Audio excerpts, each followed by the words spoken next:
하나님 아버지 감사합니다. 오늘 주일 아침을 맞았습니다. 오늘도 성도들과 함께 하시고 오늘 아침 말씀과 또 낮에 주님 교회 나와서 예배를 통하여 듣는 말씀 은혜 받고 오늘 하루 온전히 주님께 드리는 성도가 되게 하옵소서. 예수님 이름으로 기도합니다. 아멘. 네, 오늘은 20일 주일입니다. 셋째 주일이죠. 누가복음 22장 39절로 53절 제가 읽겠습니다. 예수께서 나가사 습관을 따라 감람산에 가시며 제자들도 따라갔더니 그곳에 이르러 그들에게 이르시되 유혹에 빠지지 않게 기도하라 하시고 그들을 떠나 돌 덜질 만큼 가서 무릎을 꿇고 기도하여 이르시되 아버지의 만일 아버지 뜻이거든 이 잔을 내게서 옮기시옵소서. 그러나 내 원대로 하마옵시고 아버지의 원대로 되기를 원하나이다 하시니 천사가 하늘로부터 예수께 나타나 힘을 더하더라. 예수께서 힘쓰고 애써도 간절히 기도하시니 땀이 땅에 떨어지는 핏방울같이 되더라.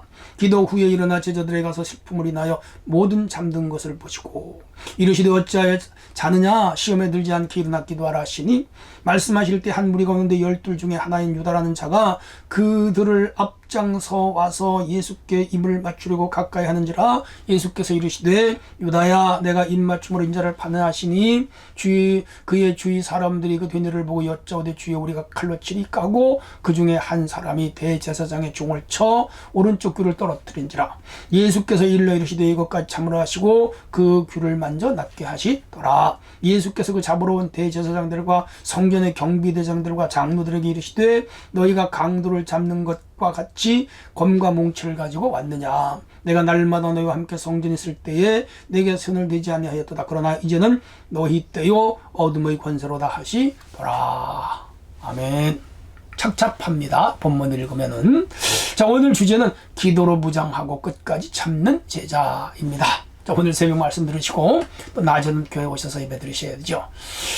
자, 오늘 두 가지 주제입니다. 첫째는 깨어서 기도하라 39절로 46절. 두 번째는 이것까지 참으라 47절로 53절.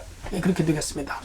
우선 39절 이하에 보면은 예수님께서 습관을 따라 감람산에 가서 기도했고 제자들 따라갔습니다. 이제 마지막 만찬을 마치셨어요. 그리고 그날 밤에 감람산으로 가십니다. 거기는 예수님이 기도하던 장소가 있는데 거기를 겟세마네 동산이라 그럽니다. 그 산 전체를 감람산 그렇게 말하고 예루살렘 동쪽에 있어요. 그리고 기도하던 장소를 겟세마네 동산, 작은 동산입니다. 지금은 올리브 나무들이 많이 서 있고요. 한 2000년씩 된 나무들이 있고 예수님 기도하던 장소가 거기에 있고 예수님 기도하던 장소에 돌로 조각을 하여 거기 박아 놓았는데 참 숙연해지고 눈물이 나요. 그런 경험을 했습니다. 자, 여기로 기도하러 가셨는데 예수님은 습관을 따라, 습관이라고 하는 것은 자기 생활이 반복적으로 그 같은 행동을 하거나 같은 표정을 짓는 걸 습관 그렇게 말하는데 예수님은 기도가 습관이 됐다. 좋은 습관이죠. 습관이 나쁜 습관이 있고 추한 습관, 더러운 습관이 있는가 하면 좋은 습관이 있죠. 우리는 좋은 습관, 책 읽는 습관이라든지 선한 일을 하는 습관이라든지 이런 거 좋은 건데 특별히 기도하는 것은 좋은 습관이죠. 우리 성도들은 이런 좋은 습관을 기르시기를 바랍니다. 자, 그곳에 이르러서 제자들에게 유혹에 빠지지 않게 기도하라. 왜? 좀 전에까지도 그들은 헤게몬이 있었잖아요. 주도권 다툼이 있었잖아요. 기도하러 왔는데 여전히 그 생각이 있으면 기도가 되겠습니까? 기도는 마음을 비워야 기도가 되잖아요. 욕망, 이기심, 야심 이런 게 있으면 기도가 안 돼요. 깨끗이 마음을 비울 때 기도가 되죠. 자, 그들을 떠나 돌덜질 만큼 가서 무릎을 꿇고 기도하십니다. 예, 제자들 뒤에 놓고 예수님이 앞장서서 기도하신 거죠. 오늘 우리는 이렇게 기도해야 됩니다. 이 돌덜질 만큼은 서로 연락과 신호가 가능한 자리를 말합니다. 가룟 유다가 사람들을 데리고 올 것을 예수님은 아셨고 그들이 혹 온다 하더라도 제자들이 연락하면 바로 올 수 있는 거리에 두고 기도를 하셨죠. 그러면서 예수님 기도가 이런 거 잘 아시죠? 아버지여 이 잔을 내게서 옮기시옵소서. 그러나 나의 원대로 마옵시고 아버지 원대로 하옵소서. 솔직히 말하면 나 십자가 짓고 죽지 않으면 안 될까요? 그 말이에요. 그러나 아버지의 원대로 하세요. 같은 기도를 3번 하셨다고 그랬죠? 이 기도라는 것은 내가 하나님께 무엇을 달라고 하는 기도도 맞아요. 그런데 더 중요한 기도는 하나님의 뜻에 나를 복종시키게 하시고 하나님의 뜻이면 내가 싫어도 그 일을 하게 하시기를 원합니다. 그게 진정한 기도죠. 그러니까 내 뜻이 아니라 하나님 뜻. 자, 그렇게 열심히 기도하는데 힘써 애써 간절히 기도했습니다. 44절 힘쓰고 애써 더욱 간절히 기도. 야, 이게 진짜 기도예요. 힘쓰고 애쓰고 더욱 간절히 기도하고 땀방울이 땅에 떨어지는 핏방울같이 아주 진한 기도가 되었더라. 히브리서에 보면 말할 수 없는 통곡으로 기도했다. 울부짖으면서. 간절하면 눈물이 나고요. 통곡도 해요. 우리가 때로는 이런 기도도 들을 수가 있어야 됩니다. 주님의 기도가 얼마나 간절했는지 짐작이 가지요. 기도 후에 일어나 제자들에 가보니까 슬픔으로 인해 잠이 들었어요. 제자들은 기도를 못해. 그들 마음속에 예수님이 우는 걸 보니까 슬펐죠. 누가 울면 나도 슬프죠. 그리고 예수님 내일 죽는다고 말씀하신 거 자꾸 떠올리는 거라. 그게 슬펐어요. 그게 잠이 드는 거라. 마음이 슬프거나 고통스러우면 사실은 기도가 집중이 안 돼요. 그게 잠이 드는 거라. 그런데 이들이 잠이 들어서 또 시험에 들었어요. 우리가 잠들면, 영적으로 잠들면 시험이 옵니다. 기억하셔야 돼요. 자, 여기서 46절까지의 교훈이 있습니다. 우리도 일평생 기도하는 사람이 되자. 그렇게 부탁하고 싶고요. 두 번째, 기도하다가 시험 들지 말자. 우리가 기도 잘못하거나 잘못된 마음으로 하면 시험에 들어요. 또 기도가 속히 응답이 없을 때 시험에 들기 쉽습니다. 그러지 말고 낭만하지 말고 끈기 있게 기도해야 됩니다. 하나님의 뜻이면 무조건 복종하자. 맞아요. 내 뜻보다 하나님 뜻을 먼저 따르자. 이런 것들을 우리가 마음에 새기고 깨어 기도하는 성도가 됐으면 좋겠습니다. 자, 47절로 53절의 내용은 이것까지 참으라 하는 거예요. 자, 드디어 가룟 유다가 왔습니다. 맨 앞에 왔어요. 나쁜 일에 앞장서는 사람 있죠? 그렇게 살면 안 됩니다. 여러분, 회사, 또 가족, 친척, 친구, 혹은 이웃, 특별히 교회 안에서 좋은 일에 앞장서셔요. 이게 좋은 일이다. 전도하는 일이다. 기도하는 일이다. 예배하는 일이다. 봉사하는 일이다. 그런 것만 앞장서세요. 근데 나쁜 일에 앞장서면 데모하는 데 앞장서는 사람들. 좀 음해를 꾸미거나 다른 사람을 비방하거나 교회를 불평하거나 이런 일에 앞장서는 사람 끝이 좋지 않아요. 하나님이 절대로 축복하지 않아요. 이런 일에는 언제든지 끼지 않아 빠져야 돼요. 자, 가룟 유다가 왔습니다. 그리고는 예수님께 입을 맞추려고 가까이 오는데 예수님이 아마 입맞춤을 허락하지 않은 것 같아요. 내가 나를 팔려고 왔지? 움찔했겠죠. 깜짝 놀랐겠죠. 왜냐하면 만찬자리에서 슬그머니 빠져나갔거든요.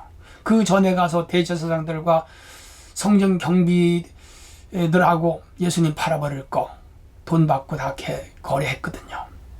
자, 오늘 밤이 좋겠다. 그래서 사람들, 군인들을 데리고 온 거라. 야, 나쁜 사람은 여기서 배반, 배신, 배척이 나온 거예요. 오늘 어떤 일이 있어도 배반, 배신, 배척의 사람이 되면 안 되겠습니다. 주위의 사람들이 된 일을 보고 주여 칼로 치리까? 제자들 칼 2개 있었잖아요. 칼로 칠까요? 예수님이 사실은 치지 말라 그랬는데 요한복음에 보면 베드로가 칼을 가지고 말고의 귀를 찰라 그랬어요. 대제사장의 종이에요. 귀가 떨어졌는데 예수님 만져서 낫게 했다. 아마 붙여준 것 같아요. 그런 능력을 봤으면 떠나가야지. 너희들은 예수님을 죽인 일을 포기하지 않습니다. 예수님은 칼을 쓰는 자는 칼로 망한다. 그러면서 폭력 행하지 말아라. 그렇게 말씀하셨죠. 맞아요. 오늘 우리는 폭력은 행하면 안 됩니다. 어떤 일이 있어도 비폭력입니다. 폭력하지 말아야 됩니다. 그래서 51절에 예수님이 그 귀를 만져서 낫게 하셨고요. 52절에 예수께서 말씀하십니다. 대제사장들, 성전 경비 대장들과 장로들에게 너희가 강도를 잡는 것처럼 칼과 몽치를 가지고 왔느냐? 꾸짖어요. 맞아요. 이들은 예수님은 나이가 먹었어요. 불을 행하는 자들이에요. 꾸짖음을 들어야 돼요. 우리는 불의를 행하는 자들을 꾸짖을 수 있는 용기와 지식이 있어야 돼요. 꾸짖지 않으면 안 돼요. 자, 예수님 꾸짖었습니다. 그러면서 날마다 내가 성전에 있을 때에 너희는 나에게 손을 못 대더니 오늘은 이제 나를 잡으러 왔거나 그러면서 이제는 어둠의 때다. 어둠의 거다. 사실은 사탄 마귀가 하는 일이에요. 가룟 유다 마음속에 사탄이 들어갔고 대제사장, 서기관, 바리새인 그리고 경비대 이런 사람들 마음에 사탄이 들어가서 한 덩어리가 됐습니다.